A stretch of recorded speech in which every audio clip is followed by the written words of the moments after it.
Et salut tout le monde. Bon, alors, vous êtes sur ma tête. Voilà, pour commencer. Et ensuite, regardez-moi ce temps pourri, hein. Donc, comme il y a un temps qui est complètement pourrave, on va démonter le filtre à air de la moto et comme ça, on va le nettoyer. Comme ça, en même temps aussi, ça vous fait un petit tuto. Alors, je commence direct. Hop, la selle. Quand même, hein, style de babouche, les gars. Faut lancer le hashtag babouche. On va commencer par dévisser ici. Sur une phaser, c'est super rapide en fait de démonter le filtre à air. Je vais pas mettre ça là, sinon je vais me faire engueuler moi. Bon, d'accord, je trouve pas de place. Où c'est que je vais mettre ça? Je vais le mettre ici. Hop, hop. Une clé de 8 à l'avant. Une clé Allen de 5 pour démonter le réservoir. Et puis ensuite le filtre à air va se trouver juste à la partie arrière du réservoir. Bon putain, mais il y en a long comme la patte de Ocean, comme dirait par ici. Oh putain. Alors voilà, ça j'adore. Je viens de défaire le truc, la rondelle elle se barre dans le moteur, c'est super. Alors, c'est pas grave, on s'en fout.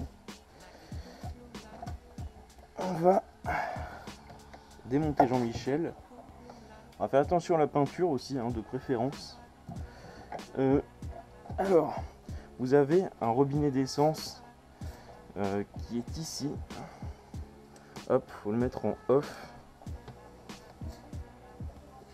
Bon, une fois que vous avez enlevé le réservoir, il va falloir enlever les deux petits caches latéraux. Bon, vous m'excuserez, je raconte de la merde, hein. Ça fait un quart d'heure que je suis levé, donc on y va mollo quand même, hein. Hop, cette petite vis. Ensuite, ça, vous avez juste à tirer, voilà. Une fois que vous avez démonté les deux caches, il faut déboîter ici le caoutchouc. Donc moi, c'est fait. Ensuite, il faut sortir ce putain de caoutchouc. Là, voilà.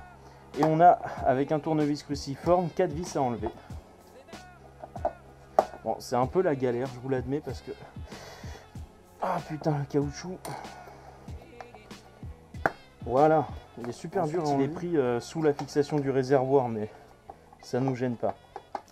Donc en gros, pour sortir le filtre à air, vous allez avoir besoin d'une clé de 8 pour démonter l'avant du réservoir, une clé 6 pans de 5 pour démonter l'arrière du réservoir et un tournevis cruciforme. Voilà, là c'est juste pour le démontage. Une fois qu'on a fait ça, alors moi j'ai rajouté en fait un filtre à essence ici parce que mon réservoir est un peu rouillé à l'intérieur, donc je préfère prendre des précautions. Hop. Voilà, une fois que vous avez dévissé les 4 vis, il vous reste juste à enlever le couvercle et vous avez... Génial. Et vous avez juste à sortir votre filtre à air. Voilà. Donc on se retrouve tout de suite pour le nettoyage. Alors, pour nettoyer mon filtre à air, ce que j'utilise, alors vous avez la même chose chez BMC, chez Cayenne, chez DNA, c'est un kit de lavage en fait. Bon, moi ça m'a coûté 25 €. À l'intérieur, vous avez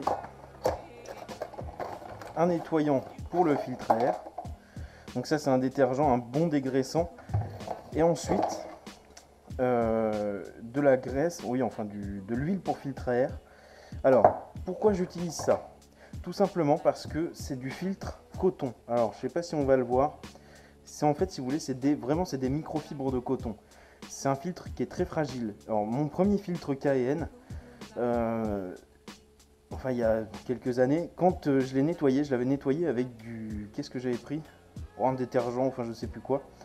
Et en fait, j'avais complètement abîmé toutes les fibres de coton. Elles avaient lâché et du coup, le filtre à air faisait plus du tout son boulot. C'était tout caca. Donc c'est pour ça, enfin vous voyez, ça coûte 25 €, vous allez pouvoir l'utiliser à vie le truc. Vous avez une bouteille entière de détergent, plus ça, enfin ça suffit largement. Avec une bombe de graisse comme ça, vous avez de quoi graisser au moins 20 fois votre filtre à air. Donc je voulais vous montrer aussi la différence entre un filtre sport et un filtre papier. Vous voyez le filtre papier, c'est plein de... c'est comme du buvard quoi si vous voulez, qui va filtrer l'air et toutes les impuretés. on a une grille par-dessus. Et ici, vous avez une grille de métal à l'intérieur, enfin à l'extérieur, une grille de métal à l'intérieur sur les fibres et des microfibres de coton. Donc les microfibres de coton vont laisser passer beaucoup plus d'air, mais par contre vont filtrer vraiment très bien toutes les impuretés. Voilà. Donc d'où l'importance d'un filtre sport. Vous voyez, moi le mien, je l'ai trouvé sur une moto accidentée sur le Bon Coin, il m'a coûté 20 €. Bon, ça vaut 69. Oui, ça vaut 60 € neuf, que je le dise bien. Et bon, bah voilà quoi, il y a toujours moyen de se démerder. Alors, pour le nettoyer, on prend sa petite bouteille de détergent et on va venir en appliquer. Et je suis con en plus. Oh là là, je suis vraiment attardé. Hein. Il y a ça pour pouvoir mieux l'appliquer. Voilà.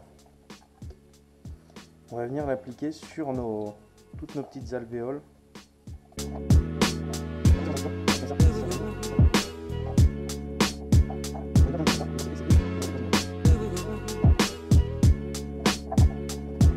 Hop, alors mettez-le dans un récipient parce que ça va nous permettre. Ensuite, on va prendre un autre récipient et on va récupérer le jus, quoi, si vous voulez, et on va le repasser une deuxième fois. Il sera un peu gras, mais il aura toujours ses propriétés de détergent. Donc, on garde ça. Moi, pour l'instant, vous voyez, il est 12h15. Je vais aller manger, je refais ça après manger. Allez, à tout à l'heure. Bon, alors, ça y est, j'ai bien mangé, j'ai bien bu. On va reprendre le petit jus. Voilà. On va lui en repasser un petit coup. Vous voyez, là, il y a déjà plein de caca. Alors. Et ensuite, on ira le laver à l'eau froide, au robinet. Donc, il faut le rincer à l'eau tout simplement parce que l'eau ne va pas abîmer le coton. Alors, je pense que vous aurez pensé qu'il faut faire... Enfin, vous aurez compris qu'il faut vraiment faire attention au coton. Bon, ça y est, il est tout propre. Alors, il est conseillé de laisser le filtre sécher lui-même. Moi, ce que je vous conseille de faire, si vous avez un compresseur avec une pression variable, c'est-à-dire que vous mettez juste une toute petite pression pour enlever déjà le gros de l'eau, ensuite vous le laissez sécher à la maison. Ne passez pas un coup de sèche-cheveux, ça va complètement brûler le coton. Donc ça, c'est pas la peine. À la limite, on peut le mettre sur une chaise à côté d'un chauffage, voilà, un truc du genre. Mais ça, faites-le quand vous roulez pas, parce qu'il y en a au moins pour une journée à laisser sécher le filtre à air. Donc, moi, je vais juste passer un tout petit coup de soufflette, mais vraiment léger. Ah, puis là, je te dédicace cette séquence-là. Regarde les petites poupoules là-bas. One eternity later. Alors, vous voyez là, il est 18 h, donc ça a séché toute la journée là au chauffage. Mon filtre à air est bien sec. Hop. Donc je vais le reprendre. Et là maintenant on va passer à la phase de graissage. Donc dans mon coffret, j'ai le détergent et j'ai ma bombe de graisse. Donc hop, on va la secouer. Et j'ai fermé le volet, donc je vais rouvrir le volet parce que je vous déconseille de faire ça en intérieur, c'est super gras. Donc hop, on va ouvrir la fenêtre. Et là, on va venir bien mettre de l'huile dans toutes les petites interstices. De toute façon, on voit là où on en met puisque l'huile, vous voyez, est rouge. Donc je vais faire ça dans un sens, dans l'autre sens. Comme ça, il y en a bien partout. Oui, alors je ne l'ai pas dit, mais c'est vrai, n'oubliez pas de regraisser l'intérieur. Hein, parce qu'en l'occurrence, le mien, vous voyez, il vient se mettre dans ce sens-là. Donc c'est ça qui va venir filtrer. Hein. Hop, on va tout remettre. Et puis voilà. Bon, alors voilà, j'ai tout remonté. Et entre autres, alors, il y en a qui vont dire que ça fait kéké. C'est fort probable. Regardez, j'ai mis une bande de LED au-dessus de mon moteur. Donc moi je fais ça en fait, c'est pas du tout kéké, c'est juste je voulais faire ça de façon à ce qu'il y ait une lumière blanche au-dessus du moteur, que le moteur soit rétro-éclairé de nuit. Et c'est assez soft, ça se voit, enfin là on le voit bien parce que la caméra est tout près je pense. Mais de nuit en fait ça se voit, mais juste comme il faut. Moi je trouve que c'est assez esthétique, enfin le moteur éclairé en blanc avec une moto bleue, je trouve ça assez beau.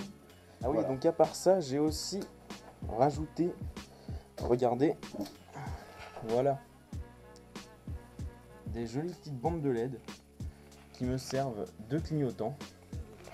Alors c'est tout con à brancher, ça se branche comme un clignotant, ça consomme rien du tout. Et d'ailleurs, je sais pas si vous voyez, mais j'ai un de mes feux qui fonctionne plus, donc j'ai recommandé des feux aussi. Donc voilà, ça, plus un petit rétro-éclairage sur le moteur. Et voilà, bon, allez, tchuss tout le monde.